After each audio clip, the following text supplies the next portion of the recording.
सामने न्यूज में आपका स्वागत है। मैं हूं दीप्ति थापा। विदेश मंत्री सुषमा स्वराज का 4 दिवसीय विदेश दौरा खत्म हो गया है, जहां उन्होंने चीन रूस के विदेश मंत्रियों से मुलाकात की और चीन के राष्ट्रपति शी जिनपिंग ने भी चीन प्रोटोकॉल तोड़ते हुए सुषमा से मुलाकात की और दोनों देशों के रिश्तों को लेकर अहम मुद्दों पर चर्चा की। इस दौरान पीएम मोदी की मई में चीन दौरे की बात भी सामने आई है। देखिए रिपोर्ट।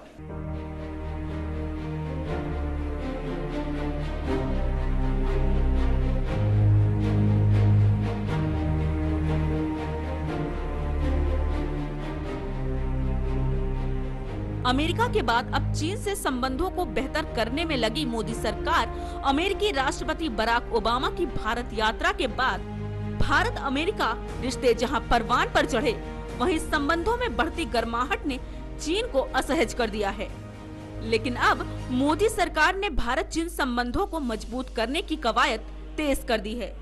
इसी क्रम में जहां भारतीय विदेश मंत्री सुषमा स्वराज ने चीन की 4 दिवसीय विदेश यात्रा की, वहीं चीन के राष्ट्रपति ने विदेश मंत्री का पद संभालने के बाद पहली बार दौरे पर आई सुषमा से मिलने की इच्छा जाहिर की। यही नहीं, चीन के राष्ट्रपति शी जिनपिंग ने भारतीय विदेश मंत्री से मुलाकात करने के लिए चीनी प्रोटोकॉल को भी तोड़ दिया।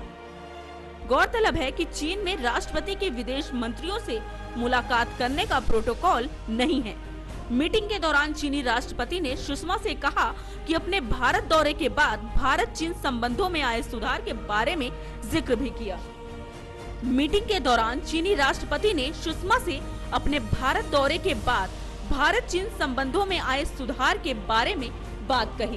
But what is of special resonance in my country is the understanding upon an additional route through Nathula for the Kailash Mansarovar Yatra.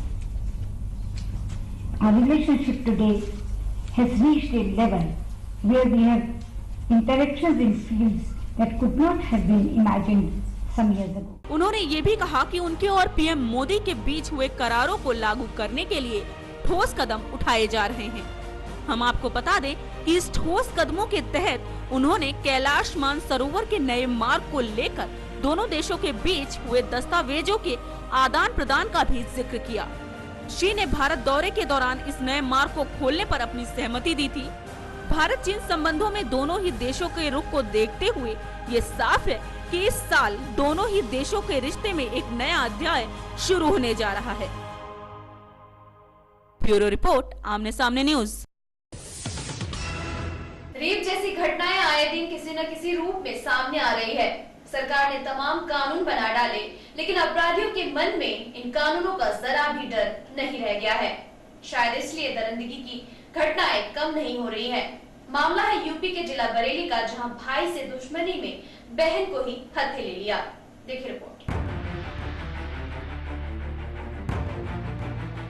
दुश्मनी की दास्तां तो आपने कई सुने होंगे। कई बार ऐसा भी होता है कि आपकी दुश्मनी का नतीजा आपके अपनों को, आपके चाहने वालों को भुगतना पड़ता है। जी हां, आज यूपी के बरेली के रीना को भी अपने ही भाई के करतूतों को भुगतना पड़ रहा है। जिला अस्पताल के बिस्तर में पड़ी इस लड़की के भाइयों की पड़ोसियों से पिछले कई दिनों से झगड़ा चल रहा था। इसी बात का बदला लेने के लिए पड़ोसियों ने घर का दरवाजा तोड़ लड़की को उठा लिया और फिर उसको बंधक बनाकर गैंगरेप जैसी घिनौनी करतूत को अंजाम दिया। उन लोगों ने हमारी इज्जत लूटी। जैसे कह रहे तुझे अब मार दूं, बोल मार दूं, तमंचे है, और ये कह रहे तुझे तो मारनी है, मार देंगे। परिजनों को जब इस बात का पता चला कि लड़की घर पर मौजूद नहीं है, तो लड़की को ढूंढा गया। इस दौरान लड़की लालू नाम के व्यक्ति के घर में मिली। उसके हाथ पैर बंधे हुए थे और मुंह में कपड़ा ठुसा हुआ था। उसे के घर में मिली, हाँ, कपड़ा ठुसा हुआ था। मौके पर पहुंची पुलिस ने मुकदमा दर्ज कर लिया है, लेकिन आरोपी फरार है। जितने भी लड़के हैं ये भागे हुए हैं और इनकी गिरफ्तारी के सार्थक प्रयास किए जा रहे हैं और शीघ्र जो है हम इनकी गिरफ्तारी सुनिश्चित करेंगे। सरकार कन्या भ्रूण हत्या को लेकर जितना सशक्त है, अगर वो लड़कियों की सुरक्षा को लेकर भी उतना ही सशक्त रहे, तो कोई हैवान किसी की बहन पर अपना बदला लेने की सोच शायद छोड़ दे। ब्यूरो रिपोर्ट, आमने सामने न्यूज, बरेली। कभी कभी दोस्त ही दुश्मन बन जाते हैं। तभी कहा जाता है कि आपकी संगति में अच्छे दोस्तों को ही जगह लेनी चाहिए। मगर इन बातों को अनदेखा करने की सजा एक छात्र को इस हद तक ले आएगी कि उसे अपनी जान लेनी पड़ेगी। ये तो उसने खुद भी नहीं सोचा होगा। देखिए पूरा मामला इस रिपोर्ट में। बुरी संगत का नतीजा बुरा ही होता है। जी हाँ, ऐसा ही कुछ देखने को मिला है यूपी के जिला छतरपुर में, जहां 12वीं कक्षा के एक छात्र ने खुद को गोली मार ली। घटना की सूचना मिलते ही सिटी थाना पुलिस ने मौके पर पहुंचकर मामले की जांच शुरू कर दी है। सूत्रों की माने तो छात्र के साथ कुछ दिन पहले मारपीट हुई थी और उस मारपीट में मृतक का वीडियो बनाया गया था, जिसमें 4 दोस्त उसे जमकर पीट रहे थे और लात घुसों के साथ बेल्ट से भी उसकी खूब पिटाई की गई। आशंका ये जताई जा रही है कि इन्हीं कारणों से आहत इस छात्र ने आत्महत्या जैसे कदम उठाए होंगे। फिलहाल इस वीडियो के आधार पर दोषियों के खिलाफ पुलिस कार्यवाही कर रही है, लेकिन सही कारणों का अभी भी पता नहीं चल पाया है। ब्यूरो रिपोर्ट, आमने सामने न्यूज, छतरपुर।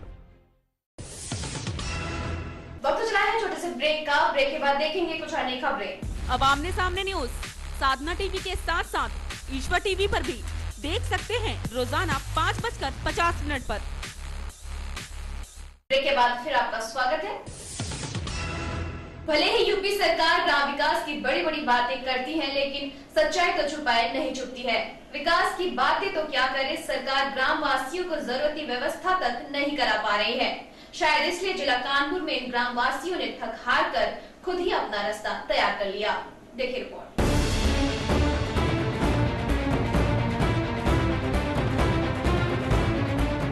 उत्तर प्रदेश के जिला कानपुर में नेशनल हाईवे के पांडु नदी के किनारे बसे पनका गांव और इससे लगे आधा दर्जन से अधिक गांव के ग्रामीण बरसों से नेताओं के कोरे आश्वासन पर पुल बनाने की आस लगाए हुए थे। नेता लोग आते हैं, भाषण दिया, वोट मांगे, पुल बनवाए। गांव को जाने के लिए कोई मार्ग नहीं था। लोग नाव के सहारे या फिर तैरकर नगर की सड़क पर पहुंचने को मजबूर थे। नदी पैदल पार किया करते थे, तैरने का पहले साधन था। इसके बाद भी गरीबों के लिए नाव का सफर बेहद मुश्किल भरा होता था। ग्रामीणों की माने तो टूटे पुल की वजह से कई हादसे होते रहे हैं। जी, इसमें बहुत सारे हादसे हुए हैं। पुल की कोई सुविधा नहीं है, यहाँ निकलने के लिए बहुत दिक्कत है। नदी में गिर जाते हैं, नदी में गिर जाते हैं। जब नदी बढ़ जाती है तो निकलने में दिक्कत है, तो यहीं पे लोग गिर जाते हैं। आखिर में लोगों ने परेशान होकर एकता का बिगुल फूका और ग्रामीणों ने घर घर चंदा इकट्ठा कर पुल का निर्माण कार्य शुरू कर दिया। कम से कम गांव के सहयोग से बना हुआ है। गांव वालों ने चंदा करके सब व्यवस्था की है इसकी। आज तक कोई नेता आए तो वादे बहुत सारे किए गए, लेकिन कोई सुविधा नहीं। इससे साफ जाहिर है कि भले ही यूपी सरकार विकास के बड़े बड़े वादे कर रही है, लेकिन इन ग्रामीणों को जनप्रतिनिधियों द्वारा सिवा छलावे के कुछ हासिल नहीं हुआ। ब्यूरो रिपोर्ट, आमने सामने न्यूज, कानपुर। मुंबई में यशराज स्टूडियो में आयोजित 60वें फिल्म फेयर अवार्ड्स में कंगना को फिल्म क्वीन के लिए बेस्ट एक्ट्रेस और शाहिद को फिल्म हैदर के लिए बेस्ट एक्टर का अवार्ड मिला। वहीं फिल्म क्वीन को बेस्ट फिल्म का भी अवार्ड मिला। देखिए रिपोर्ट।